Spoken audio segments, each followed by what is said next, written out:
வணக்கம் நண்பர்களே. நம்ம டிஸ்க்ளைமர் எடுத்துக்கிறோம். நம்ம ஆத்தரைஸ்டு அட்வைசரோ, புரோக்கரோ, ரிசர்ச் அனாலிசிஸ்டோ கிடையாது. நம்ம இங்க பேசக்கூடியது எல்லாமே தகவலா மாத்திரமே பார்க்கப்பட வேண்டும். இது யாருக்கும் முதலீடு சம்பந்தமாகவோ, பங்குகள வாங்கவோ, விற்கவோ நம்ம எந்த ஆலோசனையும் கொடுக்கப்படல. எல்லா தொழில்லயும் ரிஸ்க் இருக்கும். ரிஸ்க்க புரிஞ்சுட்டு எச்சரிக்கையோட தொழில் செய்யும்போது எல்லாமே நல்லா இருக்கும். நம்மள ஆதரிக்கிற அனைத்து நல்ல உள்ளங்களுக்கும் நன்றி. வளமுடன் வாழ்க. வணக்கம் நண்பர்களே. நம்ம ஆனுவலைஸ்டு அனாலிசிஸ் பார்த்துட்டு வரோம். அந்த வரிசையில இப்ப நம்ம பார்க்கக்கூடியது அலைன் டெக்னாலஜி. இப்ப இவங்களுடைய கீ ஸ்டாட்டிஸ்டிக்ஸ் பார்க்கும்போது பிரைஸ் டு ஏர்ன் பிஇ வந்து 27.27 இருக்கு. நம்மளை பொறுத்த வரைக்கும் இது எக்ஸ்பென்சிவ் வேல்யூவேஷன் தான். ஸோ ஏபிஎஸ் உடைய டிடிஎம் லெவல் ஸ்டாக்னேட் ஆச்சுனாலோ இல்லாட்டி டிக்ரீஸ் ஆச்சுனாலோ கொஞ்சம் பெரிய லெவலில் கரெக்ஷன் வருங்கிறத எதிர்பார்க்கக்கூடியது. அதே சமயத்தில் பிபி பார்த்தோம்னா 2.94 தான் இருக்கு. சப்சிக்வெண்ட்டாக இது க்ரோத்துக்கான ஆப்பர்ச்சுனிட்டி இருக்கு. நார்மலாக 5 நம்ம வைப்போம். இது வந்து கொஞ்சம் நல்ல பொட்டன்ஷியல் கம்பெனியாக இருந்துச்சுன்னா கொஞ்சம் கூட போகிறதுக்கும் வாய்ப்பு இருக்கும். பட் நம்ம நார்மலாக 5ங்கிற ஒரு மார்க்கை வச்சுக்கிறது எப்போதும் நல்லது. ப்ராஃபிட்டபிலிட்டியை பொறுத்த வரைக்கும் இவங்க வந்து ஒரு மாடரேட்லி ஹை ப்ராஃபிட்டபிலிட்டி எடுக்கிறாங்க. டெப்ட் டு ரிட்டர்ன் ஆன் ஈக்விட்டி 11.26 இருக்கு, மாடரேட்லி ஹை இருக்கு. அதே மாதிரி கிராஸ் மார்ஜின் 70 இருக்கு, ரொம்ப ஹை தான் சொல்ல முடியும். ஆப்ரேட்டிங் மார்ஜினும் வந்து 17.78 இருக்கு, இதுவும் ஹை தான் நம்ம சொல்ல முடியும். எபிட்டா வந்து 21 ஹை தான் சொல்ல முடியும். பட் நெட் ப்ராஃபிட் மார்ஜின் 10.44 இருக்கு, இது மாடரேட்லி ஹை. ஒருவேளை அமெரிக்கால ஹையான்னு தெரியல, பட் நம்மளை பொறுத்த வரைக்கும் இது மாடரேட்லி ஹை. இவனோட லிக்விடிட்டி பொசிஷனை பார்க்கும்போது குயிக் ரேஷியோ 1.1 இருக்கு, கரண்ட் ரேஷியோ 1.22 இருக்கு. இப்போ இது ரெண்டுமே வந்து பார்த்தோம் அப்படின்னு சொன்னா எபோவ் 1 இருக்குங்கிறது ஒரு பெரிய அட்வான்டேஜ் தான். 1.5 இருந்ததுனாக்க இன்னும் கொஞ்சம் ஒரு கம்ஃபர்டபுள் பொசிஷன் நம்ம சொல்லலாம். பட் இப்போ இது வந்து ஓகே சுச்சுவேஷன் தான். அதே சமயத்தில் சால்வன்சி இப்போ ரேஷியோஸ் பார்க்கும்போது டெப்ட் டு ஈக்விட்டி வந்து 0.03, அப்போ வந்து ஆல்மோஸ்ட் 0.03 வித் இந்த தியரிட்டிக்கல் லிமிட்ல இருக்காங்க. ஹை சால்வன்சி பொசிஷனை மெயின்டைன் பண்ணுறாங்கிறத நம்ம புரிதலுக்குள்ளே எடுத்துக்கிறோம். இவனோட இபிஎஸ் தகவல்கள் எல்லாத்தையும் தூக்கி நம்மளோட எக்ஸல் ஃபார்மேட்டில் நம்ம போட்டோம். எக்ஸல் ஃபார்மேட்டில் நம்ம கவனிக்க வேண்டியது book value 52, fair price 81, current price பார்த்தோம்னா 144 இருக்கு. So fair price current price ratio 2 இருக்கு. ஸோ இப்போ 2ங்கிறது கொஞ்சம் கூட தான், பட் 1.5க்கு கீழே வந்துச்சுன்னா நல்ல அட்வான்டேஜ் தான்.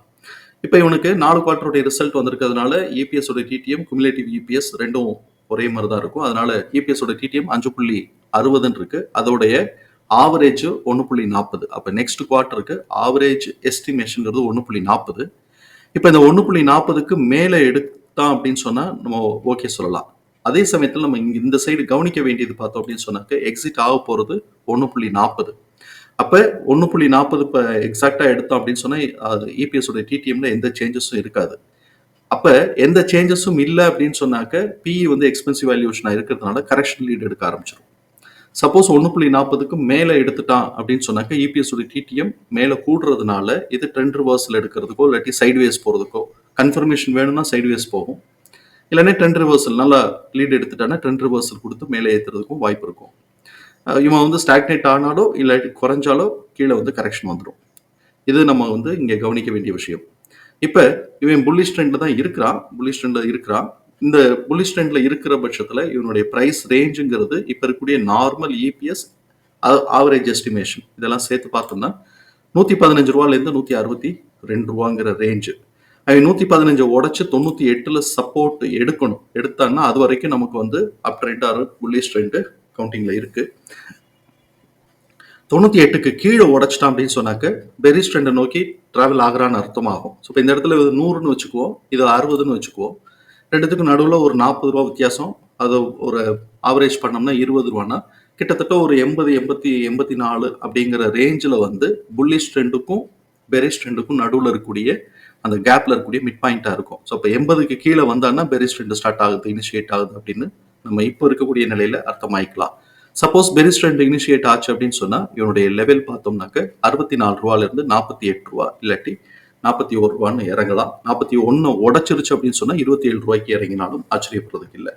இப்போ இந்த மாதிரியான சூழல் நம்மளுடைய எக்ஸ்பனன்ஷியல்ல நம்ம கிடைச்சிருக்கக்கூடிய பிரைஸ் ரேஞ்ச் எல்லாத்தையும் தூக்கி நம்ம மார்க் பண்ணிட்டோம். இந்த பிரைஸ் ரேஞ்சில் வந்து நமக்கு வந்து பார்த்தோம் அப்படின்னு சொன்னாக்க முதல்ல வந்து டெக்னிக்கலா அனலைஸ் பண்ணிடலாம். இவன் பாருங்க 2021 கொண்டு போய் 737 ரூபா ஹை வச்சிருக்கான். அங்கிருந்து இப்போ வந்து 2025 4 வருஷமா கீழே விழுந்தவன் சும்மா அப்படியே படுத்து நீட்டி முழங்கி படுத்துக்கிட்டே தான் இருக்கிறான். இப்போ இவன் வந்து இப்போ இப்போ இப்போ இருக்கக்கூடிய இதுல வந்து ஏபிஎஸ் உடைய இது பிரகாரம் இவன் வந்து பிரேக் பாயிண்ட் ஜோனை உடைச்சு கீழே இறங்கிட்டு இருக்கிறான். பிரேக் பாயிண்ட் பாட்டம்ல அவன் சப்போர்ட் எடுத்து மேலே டேர்ன் ஆனான்னா கொஞ்சம் வந்து நம்ம அப் ட்ரெண்ட் எதிர்பார்க்கலாம். அப்படி மேலே டேர்ன் ஆனா அப்படின்னு சொன்னாக்க நமக்கு வந்து பாயிண்ட்லாம் R3 வரைக்கும் நம்ம மார்க் பண்ணியிருக்கிறோம். இல்லை அவன் வந்து கீழே இது வந்து சப்போர்ட் அடிக்க போறான்னா அதையும் பாயிண்ட் மார்க் பண்ணியிருக்கிறோம். இப்போ நமக்கு வந்து சப்போர்ட் 2ல இருந்து R3 வரைக்கும் நம்ம வந்து பாயிண்ட்ஸ் மார்க் பண்ணியிருக்கோம். S2 42லேருந்து 43, S1 92லேருந்து 93. அப்போ S1க்கும் S2க்கும் நடுவில் இருக்கக்கூடிய மிட் பாயிண்ட் 65. ஸோ இப்போ இந்த லெவல் கீழே உடச்சி கீழே இறங்கினோன்னா இங்கே சப்போர்ட் எடுக்கணும். இதை உடச்சி கீழே இறங்கிட்டோன்னா 27 போனாலும் ஆச்சரியப்படுறதுக்கு இல்லை. இப்போ நமக்கு வந்து பிரேக் பாயிண்ட் ஜோன் அப்படிங்கிறது பிரேக் பாயிண்ட் ஜோன் 126லேருந்து ஆரம்பிக்குது. 126லேருந்து 219 வரைக்குமே பிரேக் பாயிண்ட் ஜோன் தான் அந்த ப்ளூ கலரில் இருக்கிற பூரா. இப்போ இதை நாம் 3 பிடிச்சு வச்சிருக்கிறோம். Break point பாட்டமோட price range 126லேருந்து 127, break பாயிண்டோட price range 168, 169, break பாயிண்டோடைய top price வந்து பார்த்தோம்னா 218லேருந்து 219. இப்போ இவன் கீழே உடைச்சு பிரேக் பாயிண்ட் பாட்டத்தில் சப்போர்ட் எடுக்கிறானான்னு பார்க்கணும். ட்ரெண்ட் ரிவர்சல் ஆகி இவன் பிரேக் பாயிண்ட்டை உடைச்சான் அப்படின்னு சொன்னால் R1 277லேருந்து 278, R2 424லேருந்து 427, R3 617லேருந்து 620. இப்போ இருக்கக்கூடிய லெவலில் அவன் வந்து ஸ்டாக்னேட் ஆகிறதுனால, ஆவரேஜ் எஸ்டிமேஷன் ஸ்டாக்னேட் ஆகிறதுனால கொஞ்சம் கரெக்ஷன் லீடு எடுக்கிறதுக்கு வாய்ப்பு இருக்குது. அவன் பிரேக் பாயிண்டோடைய சப்போர்ட் எடுக்க போகிறானா இல்லாட்டி இல்லை சப்போர்ட் வரைக்கும் வந்து அடிக்க போகிறானான்னு பார்க்கணும். அது நெக்ஸ்ட் குவார்ட்டரோடைய ஆக்சுவல் ரிசல்ட்டை பேஸ் பண்ணியிருக்கோம். தகவல் பயனுள்ளதாக இருக்கும் நம்புறேன். தகவல் பயனுள்ளதாக இருந்ததுன்னா சங்கருக்கு ரொம்ப சந்தோஷம். நம்மளை ஆதரிக்கிற அனைத்து நல்ல உள்ளங்களுக்கும் நன்றி. வளமுடன் வாழ்க. நன்றி நண்பர்களே.